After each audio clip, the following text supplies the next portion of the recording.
Bismillahirrahmanirrahim. Alhamdulillahi rabbil alamin, wassalatu wassalamu ala rasuli rabbil alamin wa ala alihi wa sahbihi ajma'in, wa ba'du.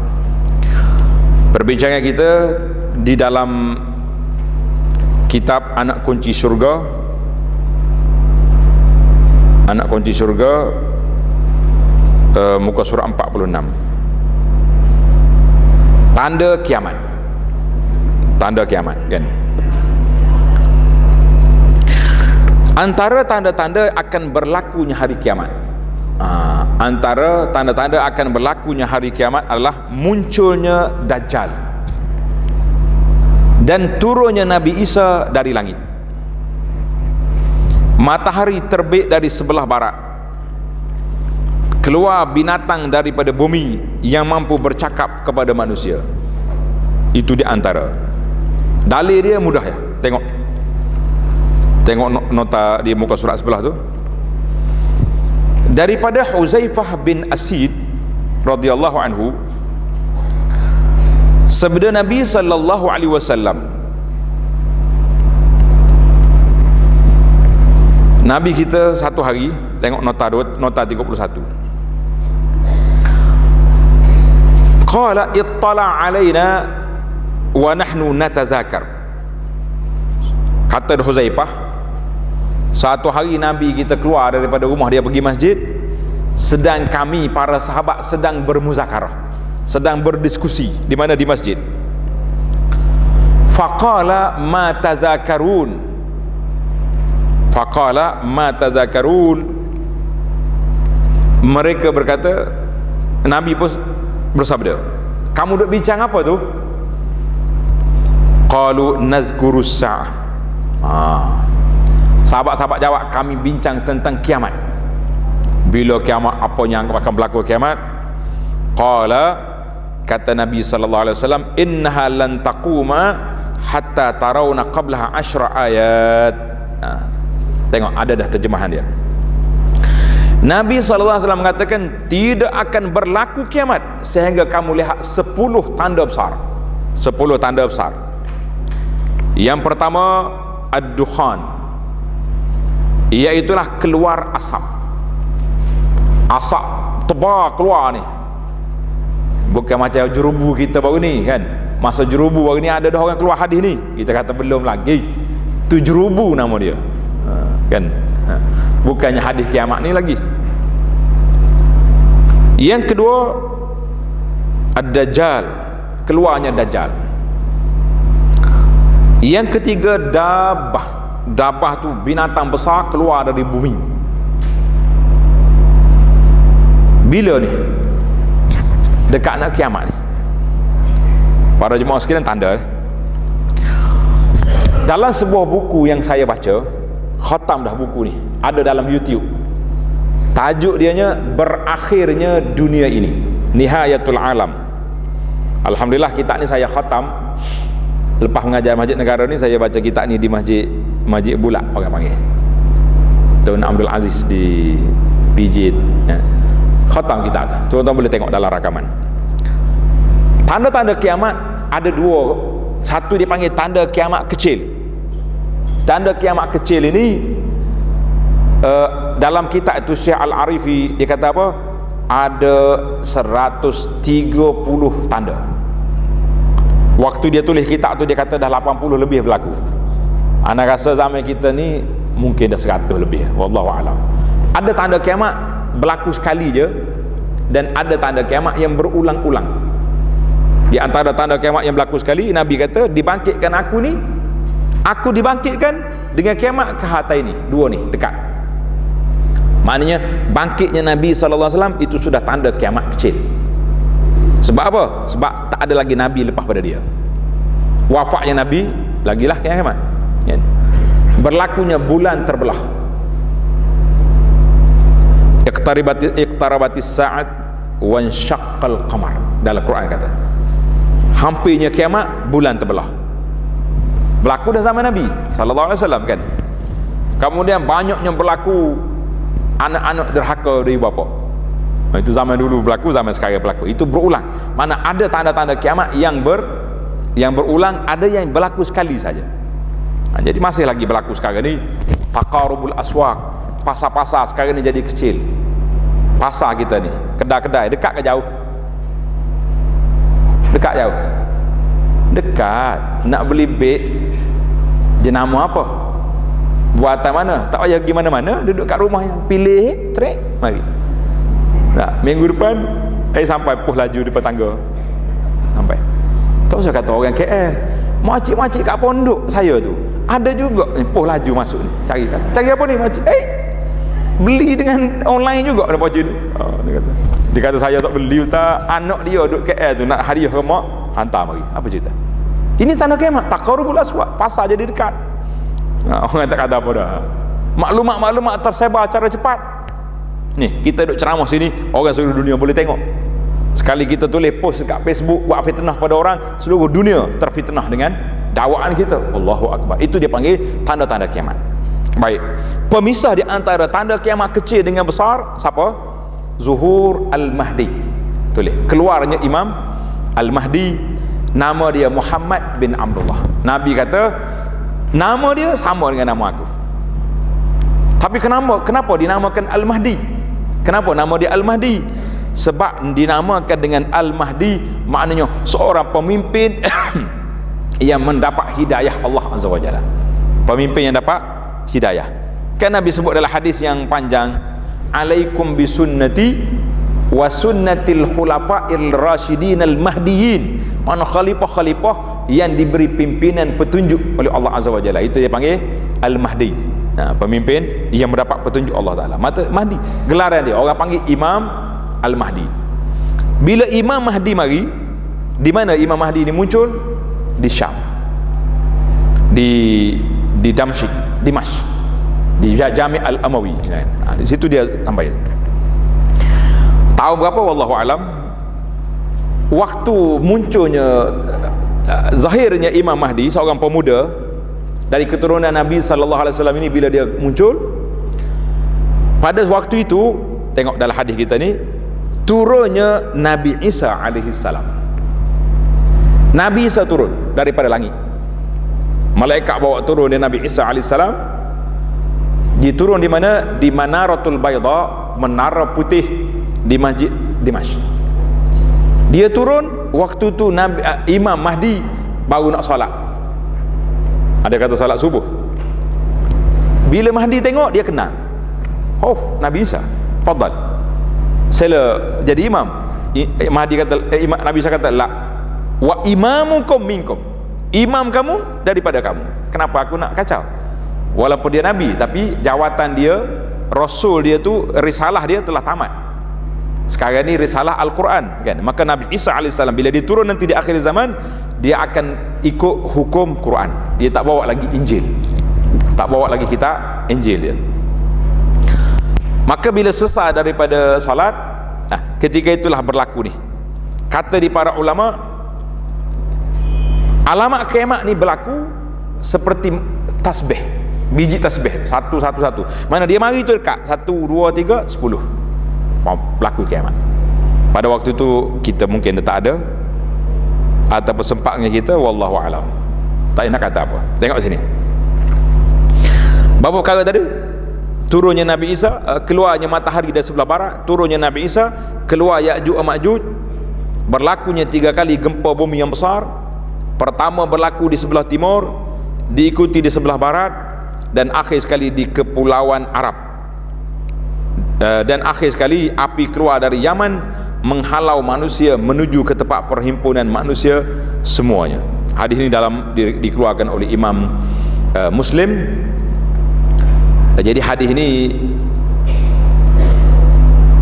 10 tanda. 10 tanda ni dia jadi macam mata rantai, macam ataupun tasbih, satu keluar. Baik.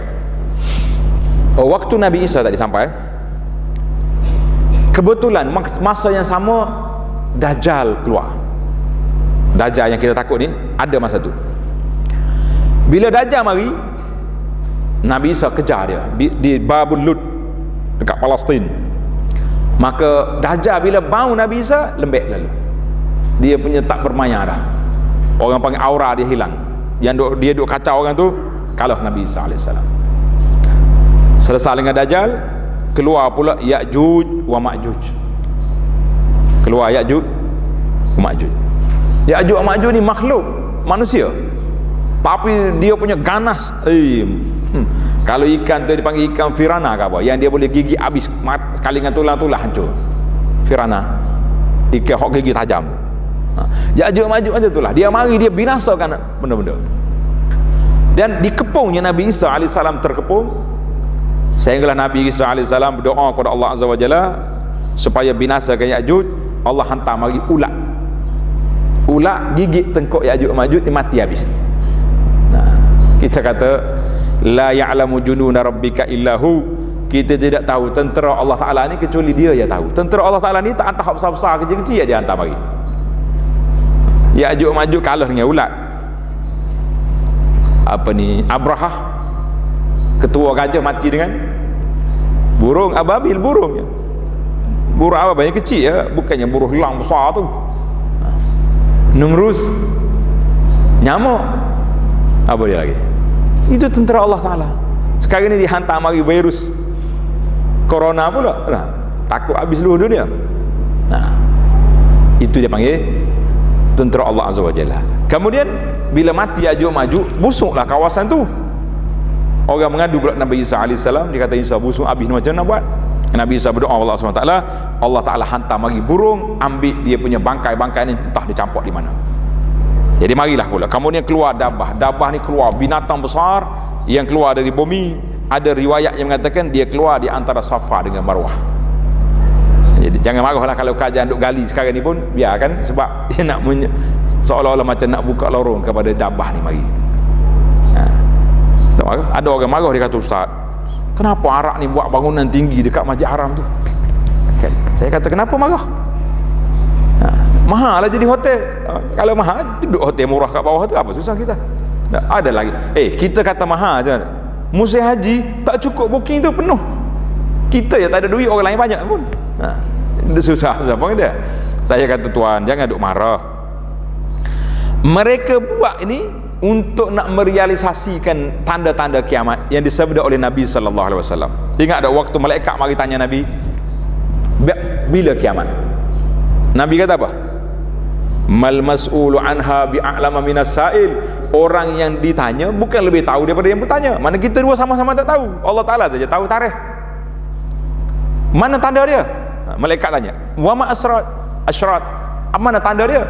Maka Nabi kata, boleh hufatan uratan yatatawalluna fil bunyan, orang yang berkaki ayam dulunya, penggembala kambing, membina bangunan yang besar-besar, yang tinggi-tinggi. Besar tu, tinggi tu, kalau mikut inci dia, menara jam saah tu lebih tinggi daripada KLCC. Lebih tinggi daripada KLCC. Sekarang ni dia orang duk Belombor pula buat 1 kilometer tinggi di Jeddah, Kingdom Tower. Nak kata apa? Biarnya buatlah. Itu tanda kiamat. Kalau tidak, tak kiamat pula kan. Lambat lagi nak kiamat. Anak kadang-kadang bergurau kawan-kawan Arab, saya kata, kamu ni kopuh lah. Dia kata, apa kopuh? Kenapa mu nak cepatkan kiamat? Dia kata, dak apa buat tanda tu? Dia pun senyap lah. Dia ingat hadis tu. Itu dipanggil dabah, binatang bumi ni. Ada kata keluar daripada Bukit Safa dengan Marwah tu, keluar dari situ, dan dia boleh bercakap. Ada dalam buku yang anda tulis, Sejarah Mekah. Kalau tuan-tuan dan puan-puan tengok dalam buku Sejarah Mekah, ada buku yang saya tulis, nama dia Makkah Al-Mukarramah, kelebihan sejarah. Kita tulis tentang ni, Bukit Safa ni keluarnya dabah, keluar daripada Bukit Safa.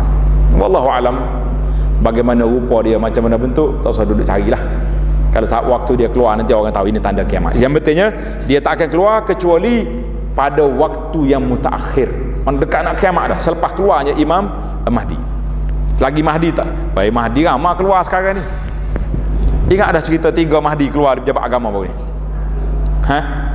Sahabat saja Ustaz Rashidi, dia kata waktu dia tugas pejabat agama, 3 orang mari mengaku Imam Mahdi. Mengaku Imam Mahdi. Oh, dia kata gini, awak Mahdi? Mahdi, ambil tarikh, ambil nombor telefon. 3 orang Mahdi cukup, dia panggil mari serentak. Interview seorang-seorang. Mu Mahdi ya? Mahdi sebenarnya berapa orang atas dunia ni? Seorang ya, dia tu. Panggil seorang lagi, seorang. Ni seorang. Ni 3-3 ni macam mana? Siapa betul Imam Mahdi? Balik berunding dulu lah dia cakap. MOU dulu, siapa di antara tiga ni Mahdi. Dia kata tujuan saya panggil tu Ustaz supaya pengikut-pengikut Imam Mahdi yang duduk kat luar tu tahu semua tok syekh ni penipu belaka ni. Mudah kan. Dia isu Mahdi ni dua ya. Penipu ataupun radikal. Ganas. Kalau para jemaah ingat 1 Muharram 1400. Ingat tak? 1 Muharram 1400 ketika berlakunya tawanan Masjid Haram. Ini bukan kali pertama Masjid Haram ni. Dulu ditawan oleh nama dia Juhaiman. Geng-geng Juhaiman ni dia mengaku dia tu Imam Mahdi. Tawan Masjid Haram. Sekarang ni nyetawan di Corona. Nampaklah adalah waktu sekejap Kaabah tak ada orang tawaf dekat Kaabah kan. Tapi dalam masjid ada orang tawaf. Nyetawan di Corona apa letih dah kita. Kebetulan 1 Muharram tahun 1400 arwah bapak saya rahimahullah taala ada dalam masjid solat subuh pagi. Ayah saya masa tu masih ada. Dia pergi haji. Dia kata pelik malam tu. Tengah malam orang pikul keranda jenazah masuk masjid. Banyak. Dia kata ajaib lah. Tak ada pula dalam berita mengatakan ada kematian ramai-ramai, berlaku rusuhan ke rempuhan ke di Mekah ni siapa orang mati begini ramai, ataupun berlakunya virus taun, tak ada. Tiba-tiba keranda masuk. Masa tu Masjid Haram tu terbuka, nak masuk apa boleh, nak bawa beg besar mana pun masuk lah. Tak payah sewa hotel, pakai duduk dalam tu je. Zaman tu bebas. Rupa-rupanya yang dipikul masuk keranda tadi bukan mayat tapi senjata. Senjata semua tu, senjata masuk. Bila dia kumpul semua dalam tu, dia buka senjata dia. Berlaku penawanan itu subuh pada pagi tu 1 Muharram subuh. Lepas solat subuh bising. Jadi apa benda ni? Apa benda sini? Orang kelang kabut. Ada orang lain keluar, ada yang tak lain keluar, ada yang sekejap bunyi tembakan. Ada polis yang setelah ditembak. Tengok polis dia mati. Pintu ditutup. Dan tak lama pada tu bunyilah orang pegang mikrofon. Dia kata, "Saya khruju lakumul mahdi al-mahdiyu minni." Akan keluar pada kamu sekarang Imam Mahdi. Mahdi itu daripada kami. Jadi arwah bapak ni dia mikir, mana ada Mahdi keluar sini kan. Mahdi ni duduk di Syam. Jadi duduk fikir, dia kata tipu ni. Jadi orang mula kelang kabut, barulah ada orang lari keluar melalui lubang yang ada dekat dengan tempat sa'i. Tempat sa'i tu kalau pergi zaman dulu ada lubang besi pula tu, orang keluar ikut tu. Pintu tutup dah. Itu cerita Mahdi. Maknanya kalau ada geng-geng di Malaysia ni pun dulu ada hampir-hampir nak isytihar Imam Mahdi. Betul tak? Pemuda Mahdi sudah ada. Nasib baiklah kerajaan sekat cepat. Kalau tidak, tak tahu apa jadi.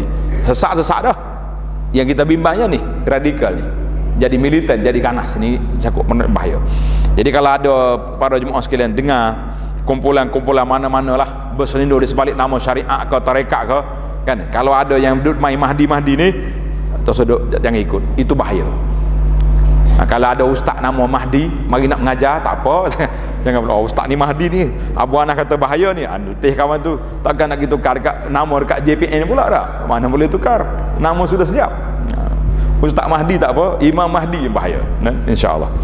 Baiklah, jadi oleh kerana dalam kitab kita ni dia ringkas je cerita Mahdi ni, bagaimana api keluar daripada Yaman akan keluar manusia ke mahsyar. Itu di antara hadis Nabi sebut tadi. Maka Dajjal kita tahu dah. Apa lagi tadi? Yang pertama Dajjal, Dabah, keluar asap, dukhan dulu. Asap yang keluar akan berlaku. Kemudian dukhan ni asap dia tebal yang menyebabkan orang jadi, kalau orang kafir itu tersumbat dia punya pernafasan hidung. Wa ya'khudhul mu'minu kahiyatiz zukam. Tapi bagi orang mukmin asap tu macam sersema ya. Mana tak memberi kesan banyak. Tapi kita tahu lah orang kafir masalah. Itu dia panggil, dan dalam hadis lain sebut. Allahu Akbar. Dan yang ketiga Dajjal sudah sebut. Dabah, matahari terbit di sebelah barat, itu Pada masa tu memang dekat kiamat. Sebabnya kalau matahari naik belah barat, kalau ada orang belum bertaubat, tidak diterima lagi taubat dia pada masa tu. Taubat dia tidak diterima. Turunnya Nabi Isa AS, keluarnya Ya'juj dan Ma'juj. Nah, Dajjal, Ya'juj, Ma'juj, Nabi Isa lebih kurang masa yang sama. Berlakunya 3 kali gempa bumi yang besar. Pertama berlaku di timur, di barat, dan akhir sekali di Kepulauan Arab. Sekarang ni gempa bumi yang kecil-kecil baru ni, yang besar ni belum lagi. Dan akhir sekali keluar api dari Yaman menghalau manusia menuju ke tempat perhimpunan manusia, iaitulah di mahsyar, perhimpunan mahsyar. Allahu Akbar. Dia kata apa ni, amari daripada Yaman dan dikumpulkan manusia di mahsyar di bumi Syam. Di bumi Syam. Mana api ni keluar sana, orang akan lari ikut api. Siapa tengah hari api, orang berhenti rehat, api berhenti juga. Api ada sini, mana tak nak undur balik tak boleh dah. Dia kejar semua sehingga sampai ke bumi Syam. Sampai di bumi Syam, berhenti situ, maka akan berlakulah kiamat di situ. Wallahu alam. Baiklah, saya rasa kita nak ringkas-ringkas ya. Untuk maklumat ini, tanda tuan-tuan, siapa dia nak baca kisah alamat kiamat ini, tengoklah dalam buku Nihayatul Alam, berakhirnya dunia ini. Buku ni ada terjemahan bahasa Malaysia pun ada, bahasa Inggeris pun ada, bahasa Arab pun ada. Nama dia Nihayatul Alam. Bahasa Melayu kata terjemahan dia berakhirnya dunia ini. Ataupun kalau tak nak baca, tengok dalam YouTube, saya tolong baca, insya-Allah. Mudah ya. Orang sekarang ni tak sempat nak baca ustaz, download je dengar atas kereta dah. Hari-hari boleh dengar cerita kiamat. Mudah-mudahan kita dapat membuat persiapan untuk menghadapi kiamat, insya-Allah. Baiklah, kita pergi kepada isu yang seterusnya, hari pembalasan. Hari pembalasan, pada hari kiamat Allah SWT akan menghidupkan sekalian manusia yang mati dan membalas segala amalan. Masya Allah, tabarakallah. Mana dalil? Dalilnya Allah Ta'ala jelas dalam surah Al-Mu'minun ayat 16. Thumma innakum yawmal qiyamati tub'atsun. Kemudian sesungguhnya kamu akan dibangkitkan hidup semula pada hari kiamat. Hari kiamat esok kita akan bangkit balik. Dan juga dalam surah An-Nur ayat 25, yauma idzin yuwaffihimullahu dinahumul haq. Pada hari itu Allah akan menyempurnakan azab seksa yang berhak mereka mendapatnya. Bagi orang-orang yang jahat, orang yang tak baik, orang ini akan diseksa oleh Allah Azza wa Jalla pada hari kiamat. Masya Allah, tabarakallah. Sesungguhnya manusia akan dibariskan di hadapan Allah pada hari kiamat, menunggu perhitungan dan balasan daripada Allah, sebagaimana dalam suratul Kahfi ayat 48, wa uridu ala rabbika saffa, dan mereka tetap akan dibawa menghadap Tuhanmu dengan berbaris-baris beratur. Jadi kalau kita tengok di hari kiamat esok, manusia ni semuanya akan beratur di hadapan Allah Azza wa Jalla. Dia panggil hari pembalasan. Jadi kita yakin semua dah. Bagi kita orang yang beriman ni, kita yakin bahawa kita akan bertemu dengan Allah dan kita akan dibalas dengan apa yang telah kita kerjakan itu. Kemudian di sana terdapatnya hisab. Tengok nota di bawah. Apa ni? Syarah. Namun ia bukanlah seperti berbarisnya tentera di hadapan raja, supaya raja itu melihat dan mengenali tentera-tenteranya. Kadang-kadang tak sempat pun nak kenal kan. Tapi kita di hadapan Allah Azza wa Jalla dikenali semua manusia dan dipanggil dengan nama-nama kita di atas dunia itu. Allahu Akbar. Setiap orang tu akan dipanggil dengan nama dia. Maka supaya nama kita ni tidak malu di hadapan manusia di akhirat esok, letaklah nama anak-anak kita tu dengan nama yang baik-baik. Biar orang panggil comel bunyi ni kan, pelik-pelik ni. Kadang-kadang saya duduk kursus haji, anak kata tuan-tuan dan puan-puan cuba kena apa? Kena di tepi Kaabah tu kan, nama dia Hajar Aswad, nama dia Hijr Ismail. Ada satu tempat nama dia Syazarwan. Siapa dia kena Syazarwan ni kat mana? Tepi Kaabah. Apa dia? Tak kenal? Comel nama tak? Kalau kita nak tak nama anak boleh. Siti Nur Syazwan. Syazarwan. Apa dia mana Syazarwan? Tengok gambar Kaabah, rupanya kaki 5 Kaabah tu yang putih je, yang orang pijak tu nama dia Syazarwan. Jadi bukan semua yang bunyi sedap tu arak tu makna dia betul, tapi makna dia kaki 5. Jangan buat macam tu. Di akhirat esok manusia ni akan dipanggil nama mengikut apa yang kita namakan anak kita atas dunia. Buat nama boleh baik-baiklah anak tu, jangan pelik-pelik. Ada setengah nama ni mempunyai makna yang tak baik. Saya nak sebut takut ada di sini kecil hati pula pelajar kita ni. Kan? Nama-nama yang tak baik. Baiklah, kita berpindah kepada tajuk seterusnya, hisab. Untuk penjelasan-penjelasan tentang ni, setiap satu ni memang panjang lah. Kalau saya nak syarah boleh je, tapi takut tak habis kitab kita ni. Eloknya para jemaah sekalian tengok syarah-syarah tentang akidah ni. Alhamdulillah saya dah syarah panjang tentang tauhid ni. Ada beberapa kitab yang telah kita khatam syarah. Di antaranya kitab beriman kepada Allah, ada 5 siri, 6 siri kitab. Tengok dalam bab beriman kepada hari akhirat, kita akan jumpa. Dan kitab Mustikah Hadis yang saya sebut tadi pun saya dah khatam. Kuliah dia lengkap dalam YouTube. Dalam kitab kita ni kita ringkas je lah, insya-Allah. Baik, kita berpindah kepada hisab. Allah SWT akan menghisab amalan sekalian manusia di hari akhir kiamat. Segala amalan di dunia akan diberi balasan, sama ada amalan yang baik atau jahat, dan mendapat ganjaran pahala ataupun balasan siksaan. Maknanya semua yang kita buat ni atas dunia ni, kitalah yang akan membacanya di akhirat esok. Kata di para motivasi, dia kata apa? Tulis itu. Motivasi kata, suratan amalan yang kita nak baca di akhirat, kitalah penulisnya. Suratan amalan yang kita nak baca di akhirat, siapa penulis? Kita penulis. Tuan-tuan puan-puan nak baca apa di akhirat esok? Nak baca yang baik, ya tulis yang baik atas dunia. Nak baca yang tak baik, na'udzubillah. Dalam apa ni? Dalam hadis yang panjang. Hadis yang panjang tentang tu'radul a'mal, pembentangan amalan ni. Yauma yaqumun nasu rabbil alamin. Dalam pembentangan amalan itu, manusia akan dibentangkan segala amalan yang dia buat atas dunia ni. Ada orang ni bertaubat. Dulu dia buat dosa-dosa, akhirnya dia bertaubat kepada Allah Azza wa Jalla.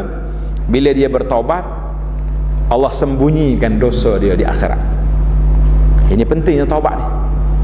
Di akhirat esok disembunyikan dosa. Waktu dia baca laporan rekod amalan tu, dia duk cari mana dosa-dosa aku ni. Allah sembunyikan. Dia hanya baca amalan dosa-dosa kecil saja. Dosa besar tak ada. Itu pun dia menggigil. Allahu Akbar. Dosa kecil, dosa mata, dosa telinga, dosa ni, dosa ni.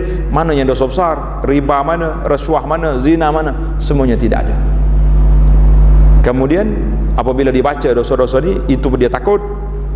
Dia tanya malaikat, banyak lagi ni rekod saya yang belum dapat ni. Malaikat kata, Allah Ta'ala tutup rahsiamu di dunia dulu. Kamu telah bertaubat, Allah rahsiakan di akhirat. Masya Allah, tabarak. Ini pentingnya kita bertaubat daripada dosa-dosa kita yang lepas. Jangan duk takut lah. Taubat dengan taubatan nasuha. Mudah-mudahan pada hari kiamat esok kita sentiasa doa dengan doa Nabi Ibrahim alaihissalam, wala tukhzini yauma yub'atsun. Nah, doa ni saya selalu ajar, tanda wala tukhzini yauma yub'atsun, tanda no, ambil nombor ayatnya. Wala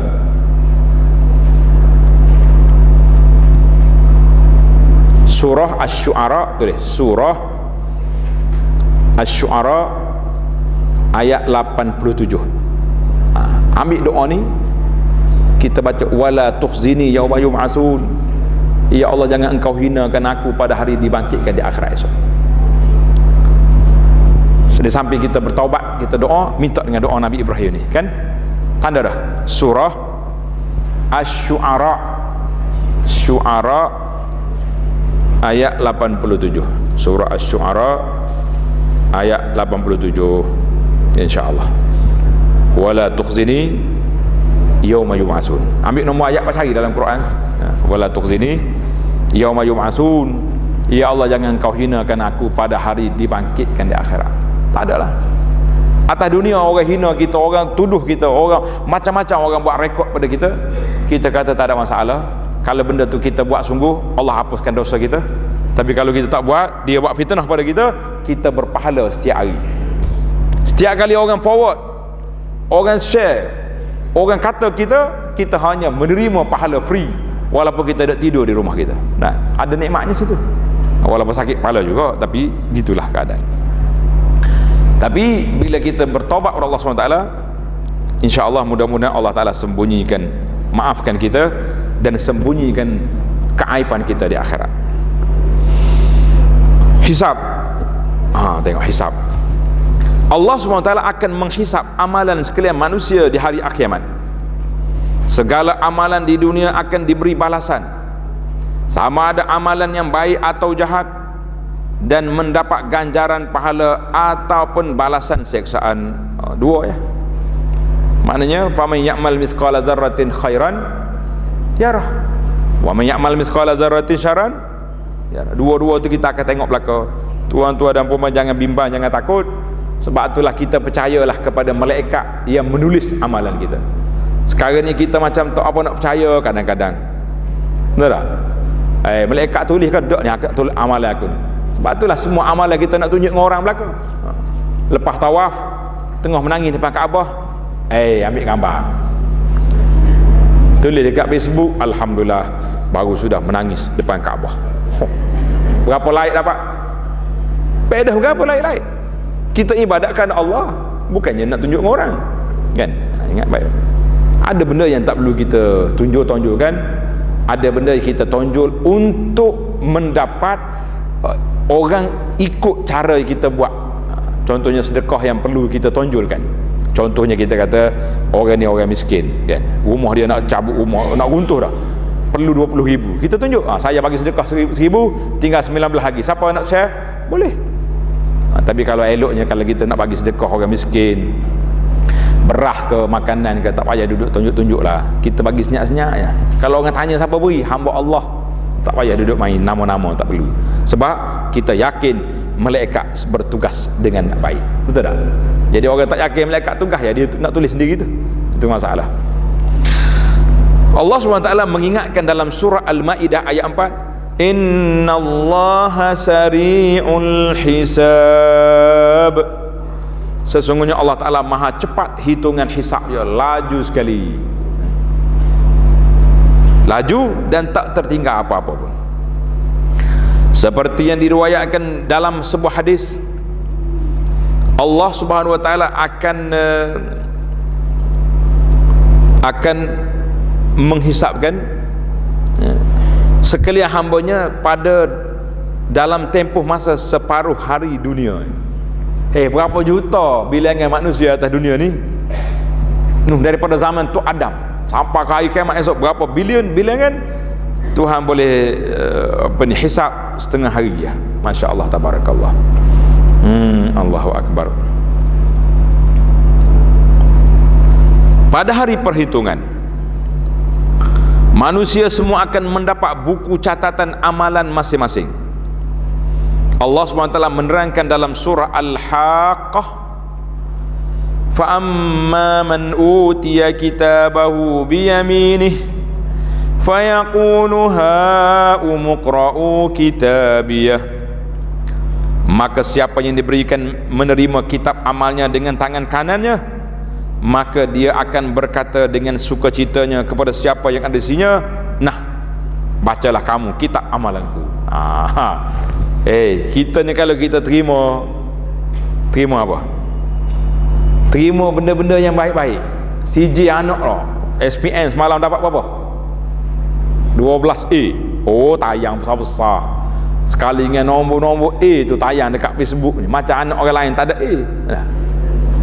Dia panggil bahasa orang kapal kata suka nak apa ni, nak tak tahu apa dah, marah ke kawan-kawan pula, suka nak nyehu lah kata orang Kelantan katanya, suka nak nyehu gitu kata. Jadi orang di akhirat esok bila dia dapat surat tangan kanan, ha umqra'u kitabah, mari baca. Sukalah dia tunjukkan kawan-kawan dia dapat tangan kanan semua, insya-Allah taala. Allahumma ja'alna min ashabil yamin, kata amin. Ya Allah, jadi kita ni dari kalangan orang yang terima surat amalan dari tangan kanan. Kalau hak boleh tangan kiri pula, dia kata apa? Ya laitani lam uta kitab ya. Oi, kalau aku tak dapat surat lagi baik. Nak kata apa? Surat dia penuh dengan benda-benda yang tak baik. Sesungguhnya Allah Subhanahu wa taala memberikan ganjaran pahala kepada amalan kebaikan dengan limpah kurnia-Nya, manakala menyeksa mereka yang melakukan kekufuran dan kemaksiatan dengan keadilannya. Tuan-tuan kena ingat, bahasa kita dengan Allah Azza wa Jalla ni ada dua bahasa. Kalau benda baik kita kata apa? Allah Ta'ala beri kepada kita dengan limpah kurnia dia. Kalau azab kita kata dengan keadilan Allah Azza wa Jalla. Itu dia panggil bahasa beradab kita dengan Allah. Semua benda yang baik yang buruk Tuhan belaka bagi, tapi kita tak nisbahkan yang buruk itu kepada Allah. Kita kata Allah Ta'ala seksa hamba dia ni dengan keadilan dia. Allah menjelaskan dalam suratul An'am ayat 160, Man jaa'a bil hasanati falahu 'ashru amsalha wa man jaa'a bis sayyi'ati fala yujza illa mislaha wa hum la yuzlamun. Sesiapa yang membawa amal kebaikan, maka baginya balasan 10 kali ganda daripada kebaikan yang sama dengannya. Dan sesiapa yang membawa amal kejahatan, maka ia tidak dibalas melainkan kejahatan yang sama dengannya, sedang mereka tidak diunaya sedikit pun. Tak ada siapa nak unaya pada hari kiamat. Semua orang ni akan duduk di bawah mana? Di bawah belas kasihan Allah Azza wa Jalla. Masya Allah, tabarakallah, Allahu Akbar. Bagaimana cara kita terima surah amalan? Tanda tuan-tuan, semua benda akan diwukuf di hadapan Allah Azza wa Jalla. Kata Nabi sallallahu alaihi wasallam, Aisyah radhiyallahu anha, dia dengar Nabi kita bersabda. Nabi kata apa? Laisa ahadun yuhasabu yaumal qiyamati illa halaka. Tidak ada siapa yang akan dihisap amalannya kecuali dia akan binasa. Aisyah pun tanya, ya Rasulullah, bukankah Allah Ta'ala telah berfirman, فَأَمَّا مَنْ أُوتِيَ كِتَابَهُ بِيَمِينِهِ فَسَوْفَ يُحَاسَبُ حِسَابًا يَسِيرًا. Orang yang mendapat surah amalan sebelah tangan kanan, mereka akan dihisap dengan hisapan yang sedikit je. Kata Nabi, إِنَّمَا ذَلِكَ الْعَرْضُ. Hisap secara mudah itu al-ardu, bentang saja, tidak ditanya apa-apa. Kita dibentang. Kita ni kalau kita lapor je ringan, betul tak? Tapi kalau kita kena audit, macam mana agak? Ni tuan-tuan apa ada hak kerja pejabat ni. Sekali audit nak mari, berapa malam tak tidur? Sudahlah. Nak pergi masjid pun, duduk masjid orang duduk kuliah, duduk iling kepala. Audit mari 2 hari lagi ni. Itu dia panggil hisab. Bagi orang yang beriman, saufa yuhasabu hisaban yasira, akan dihisab dengan hitungan yang mudah. Nabi kata zalikal ardu, itu hanya bentang je. Membaca je, ni laporan saya sekian wallahu alam, habis. Sebab walaysa ahadun yunaqash, tidak ada siapa yang dimunaqashah. Mana munaqashah ni? Ditanya. Yaumal qiyamati illa uzib, orang itu sudah dikira diazab. Saya selalu buat bandingan yang mudah. Kita lalu ikut custom, mari daripada luar negara, banyak juga kita beli barang. Barang-barang ada cukai lah. tapi lalu ikut lorong hijau, tiba-tiba kena panggil. Apa beli? Macam mana perasaan masa tu? Memang kita bawa barang pelik, rasa macam mana? Berasa nak terkencing dah tak? Oh, maaf je, saya pergi tandas dulu lah, macam mana? Bila ditanya, pasal tu Nabi kata man nuqisha al-uzib, siapa dia ditanya macam kena azab dah, takut pada masa tu. Sebab yang tanya untuk malaikat. Kalau custom tanya boleh lagi sembunyi bawah-bawah beg, ni malaikat tanya mana scan dia tak lepas, tak akan lepas. Tapi bagi orang mukmin hisaban yasirah, hanya ardun, lalu je macam lorong hijau terlalu, tapi menggigil juga lalu pun, sebab kita ada barang dalam tu, tak ada. Tapi boleh orang masuk lorong ni, kita tengok dah depan kawasan depan kita tu beg-beg semua dibuka belakang. Ni ingat waktu kita dulu orang-orang kampung ni kalau pergi Mekah, dia bawa semua alat-alat ni, dengan budunya dengan berapa. Dah custom tengok pelik, dia buka. Kesian kau custom, sekali kena budu bau tangan dia habis. Satu pejabat dia busuk dah. Itu dia panggil Aisyah bila radhiyallahu anha bila tanya Nabi, bagaimana Tuhan kata hisaban yasira, tiba-tiba di sini ditanya, Nabi kata ardun, ringkas je. Allahu akbar. Itu dia panggil muhasabah. Kata di Qurtubi rahimahullahu taala, dia kata hisab yang disebut dalam ayat itu iaitulah tu'radu amalul mu'minin. Allah Taala bentangkan amalan-amalan orang mukmin. Allah Taala suruh kita tengok rekod kita untuk apa? Kita pun tengok kita ni baik ke tak baik. Kita tahu tak apa yang kita buat? Tahu? Atas dulu masa muda, dulu masa tua, tahu belaka tak? Masa tua, masa muda. Ke ada juga nak mengaku zaman jahiliah dulu? Tak mengaku dah tak? Sebab saya dah larang berapa kali dah. Dah larang. Jangan nisbah kita ni kepada jahiliah. Sebab jahiliah ni terlalu teruk dia punya persepsi. Oh, saya ni ustaz jahiliah dulu. Kalau kata kita jahiliah dulu, kawan-kawan rasa apa? Muka ni boleh tahan juga ni. Nah, macam-macam benda kita nampak. Tapi kalau kata lara, boleh jadilah tak solat, jangan sekali-sekala dah. Orang perempuan ni tak itu aurat, kita kata taklah banyak sangat. Jadi kata di Qurtubi rahimahullah ketika menafsir ayat itu, dia kata tu'radul a'mal, dibentangkan amalan orang mukmin hatta ya'rifa minnatallahi alaihi. Tengok dosa ni Allahu akbar. Kalau Tuhan buka atas dunia dulu, tak ada siapa nak salam dengan kita. Sekarang ni orang hormat pada kita. Sebab apa? Sebab Allah sembunyikan dalam dunia dulu amalan. Tapi Tuhan kata apa? Aku tahu mau buat. Yang kamu buat dah aku tahu. Wa fi afwihi anha fil akhirah. Tapi hari ni qad satartu, aku dah sembunyikan dosamu di atas dunia dulu. Kamu sudah bertobat, aku sembunyikan di akhirat. Masya Allah. Kalau kita lepas, kita tahu kita bersalah, dilepaskan, macam mana rasa? Lagi bersyukur, kan? Lagi bersyukur. Maknanya Allah SWT nak suruh kita tahu, kita rasa, dan kita telah mengenal pasti bahawa dosa-dosa kita banyak ni. Ketika itu dilepaskan, barulah kita rasa Masya Allah, luahnya rahmat Allah Ta'ala, maha kayanya Tuhan, pemurahnya Rabbi. Lagi kita bersyukur kepada Allah SWT. Itu dia panggil sifat manusia. Masya Allah, tabarakallah. Man nuqisha uzib, siapa yang ditanya tentang amalan dia di akhirat, orang ni diazab. Kata di Al-Qadhi Iyad rahimahullahu ta'ala, uzib di sini yang pertama dia kata ditanya tu dikira macam kena azab dah. Masya Allah, tabarakallah. Sudah ditanya tu macam sudah dikira macam sudah diazab dah. Tanya takut dah kita. Yang kedua, yufdi ila istihqaqil azab. Orang ni bila ditanya, malaikat tengok mana banyak kejahatan dia dengan kebaikan dia, mana banyak. Kalaulah kejahatan dia sikit, kebaikan dia lebih banyak, maka pada waktu itu insya-Allah dia akan diselamatkan. Sebab kita manusia ni di akhirat esok ada 3 kategori.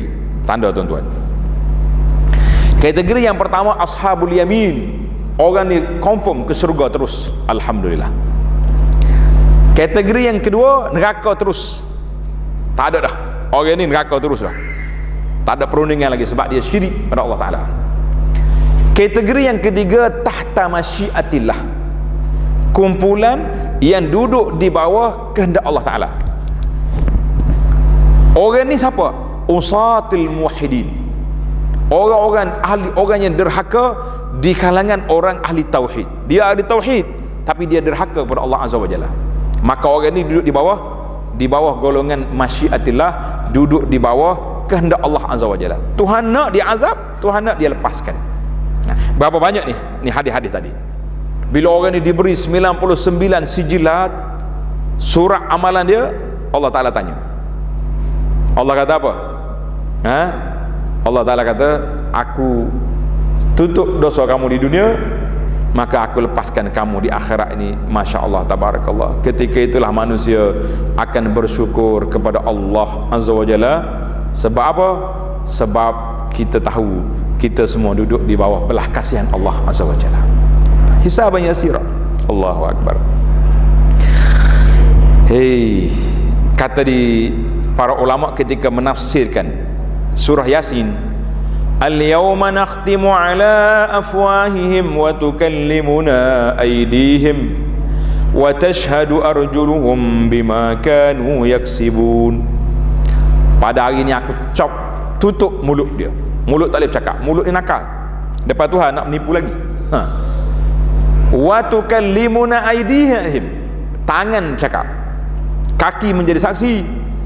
Semua ini menjadi hisab, perkiraan di hadapan Allah Azza wa Jalla, yang kecilnya, yang sarinya. Masya Allah, tabarakallah. Semua manusia akan dihisab. Yang tak dapat dihisabnya berapa? 70,000 yang masuk syurga bila hisab wala azab. Kan ada 70,000 tu. 70,000 ni terus lepas. Orang lain kena. Dalil kenanya kita akan tengok dalam bab titian nanti sirat. Wa im minkum illa wariduha. Tengok ayat muka surat 51 itu dalam siri yang akan datang insya-Allah, sebab masa kita dah habis. Yang pentingnya, yang pertama sekali akan dikira apa dia? Akan dikira dua perkara dalam bab ibadat. Yang pertama sekali, awwalu ma yuhasabu bihil 'abdu yaumal qiyamati as-salah. Yang pertama sekali akan ditanya tentang solat. Yang kedua, dalam masalah perbuatan manusia akan ditanya ad-dima, yang berkait dengan darah orang. Siapa dia tumpahkan darah orang, siapa dia bunuh orang, siapa dia pukul orang, akan dikira dulu sebelum dosa-dosa yang lain. Allahu Akbar. Maka kita mengatakan ini sangat-sangat menakutkan kita para jemaah sekalian. Marilah kita bersedia hapuskan benda-benda yang tak baik. Amalan, surat amalan yang kita nak baca depan Allah Azza wa Jalla nanti, kitalah penulisnya di atas dunia. Tengok dalam kitab kita ni kata Allah Ta'ala buat hisab tu berapa lama tadi? Setengah hari ni. Seperti riwayat dalam sebuah hadis, Allah SWT akan menghisab menghisab ni muka surat 50 tu. Seperti diriwayatkan dalam sebuah hadis, Allah akan menghisapkan sekalian hambanya dalam tempoh masa separuh hari. Mana hadis ni?